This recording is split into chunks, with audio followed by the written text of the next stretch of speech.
Magandang hapon po. Hi. Hello po. Misteryoso na naman po. Pabalik sa trabaho. Ay.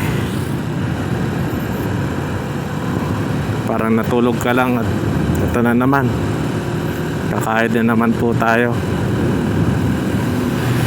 But there's something I want to share you about believing into yourself.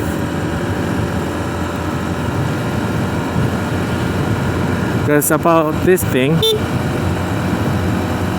yung paniniwala sa sarili ay kailangan sa araw-araw.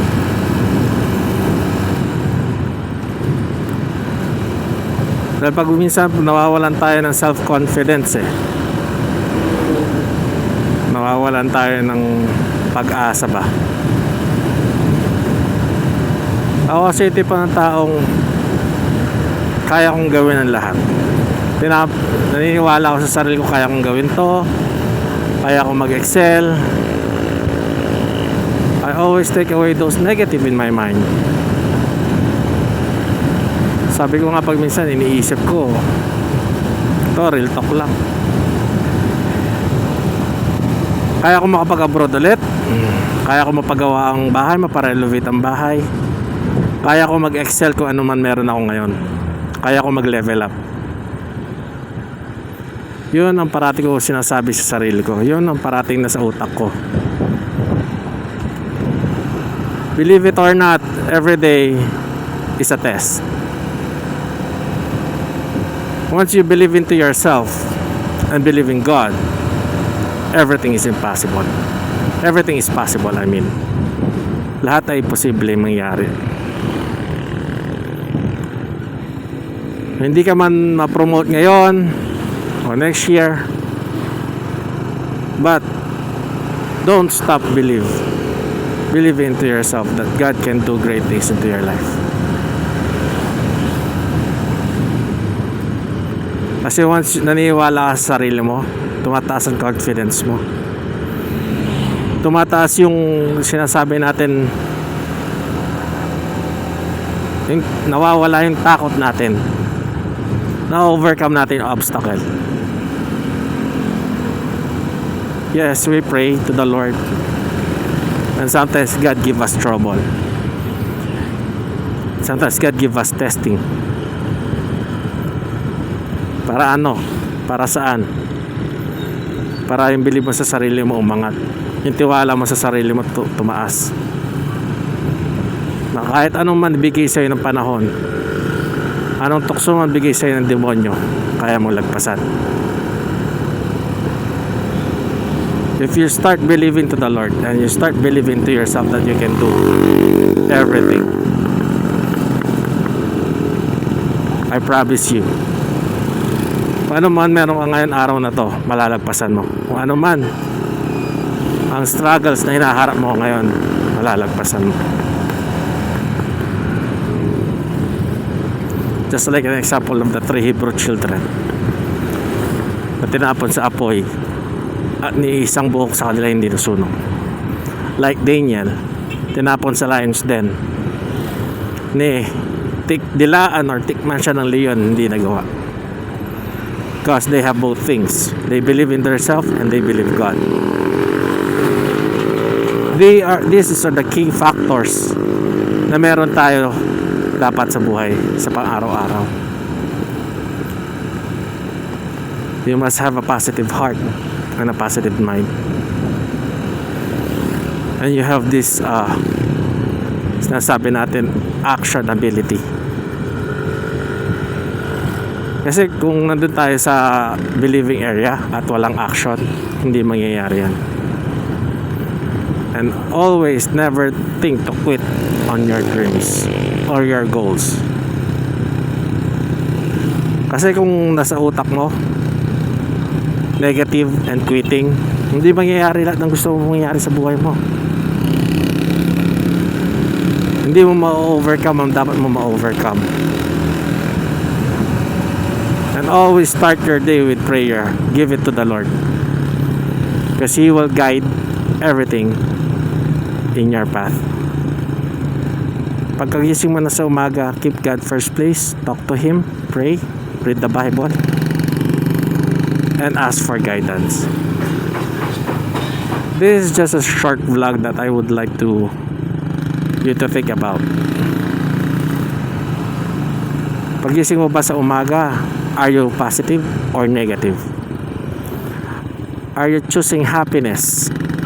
O wala pala, paggising mo pala, problema na naman, papasok na ako na naman, trabaho na naman. You see the difference before you wake up? Na masaya ka at alam mo may Panginoon na gumagabay sa'yo, at alam mo hindi ka niya pababayaan. Yung difference na pagkagising mo, negative na kaagad na sa utak mo, iniisip mo na trabaho na naman, mapapagod ka na naman. Nakita mo yung diferensya?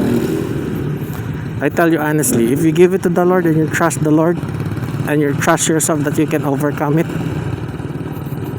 there is a greater power, a higher power, na ikaw mismo sa sarili mo masasabi mo na lang, it will be easy. Dalawa kasi kayong nagtatrabaho eh. Dalawa kasi kayong nagre-resolve ng problema nyo. It is you and the Lord. And I always say to you people, my friend, there is no impossible to the Lord. So start believe on Him, start believing in yourself. Ako nga sabi ko, makapag-abroad ako. Yes, I believe makapag-abroad ako. And I give it to the Lord. What time? What year? Okay? What day it will happen? I have peace in my heart that it will happen in God's ways and in God's timing. Yun yung sinasabi ko, you have grace and peace in your heart na kahit anong mangyari, alam mo may plano ang Panginoon at gagawin niya yun. Alam mo, God has a better plan for you. Hindi man doon sa bansang gusto mo napuntahan, pero ilalagay ka niya doon sa magandang daan, magandang lugar. Minsan nga sabi ko nga sa sarili ko I want to show the people, I want to show them how powerful God is by using YouTube. Alam nyo, even there's no views sa mga other videos ko, I won't give up in my dream that I will be an influencer. I want to influence young people, other people about God. I will not stop creating videos about His story and His grace and His love to us. Bakit? Sa mundo natin ngayon, lahat maraming taong negative, maraming taong anxiety, maraming taong depression, maraming taong may problema. I just want to show them how powerful God is if they started believing and trusting God, that they could overcome all the obstacles in their life. Just keep God first place, read your Bible, pray, and trust it will come to pass. Like King David, the great king, hinarap niya ang Goliath niya. He faced Goliath and King Solomon without fear. All he have is a slingshot and the Lord. Bumalagtad ang sabi nga nila, bilog ang mundo. Ang dating shepherd boy naging hari. How come a shepherd boy naging hari?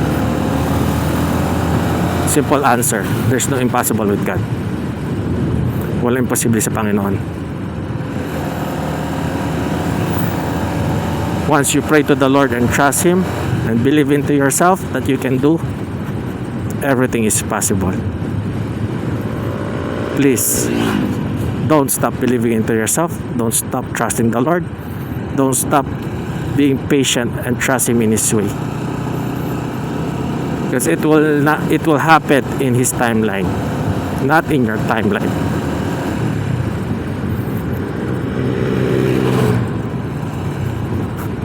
Doon nga nabibuild yung patience eh.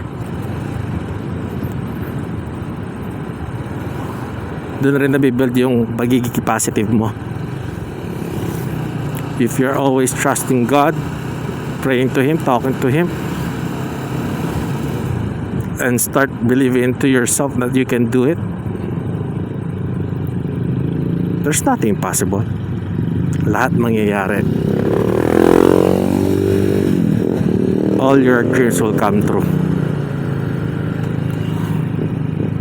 Just start believing to the Lord, trusting Him, and pray. Guys, alam ko minsan reality talk, masakit magsalita, mahirap patunayan, but one thing na gusto ko paniwalaan nyo, one thing na gusto kong isa puso nyo, that there is no impossible with the Lord. Walang imposible sa Panginoon. Once binigay niya sa'yo, no closed door can stop it. Kahit sino po, Pocho Palato ba yan? Your promotion, your healing, God will give it to you. But remember, this is the dangerous part. Once the devil attack your mind, attack your heart, learn to stop for 5 minutes and pray and ask God for strength. Kasi pag hinayaan mo ang demonyo, atakihin ang utak mo, atakihin yung peace mo sa puso mo, number 1, magkakaroon tayo dyan, overthinking, sleepless night, depression, stress. Kaya pag may pumasok sa utak mo at sa tingin mo it's a negative thing, stop for a moment and talk to the Lord. Ask God to help you.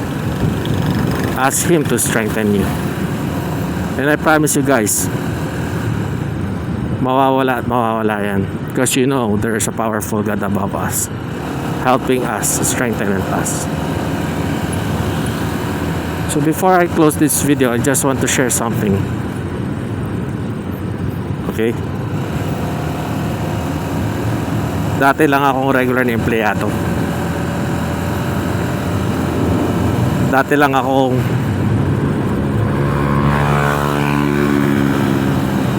lang akong nakasabay sa rat race ng buhay. Paulit-ulit trabaho. But when I believe into the Lord, I trust the Lord,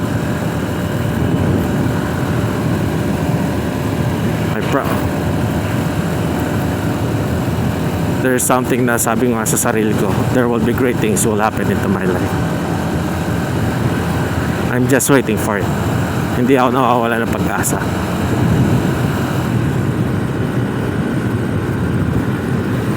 So pray.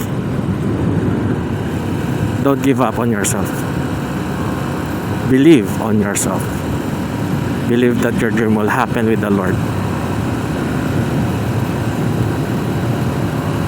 So have a blessed week. May God bless you always. And keep God first place. Bye for now.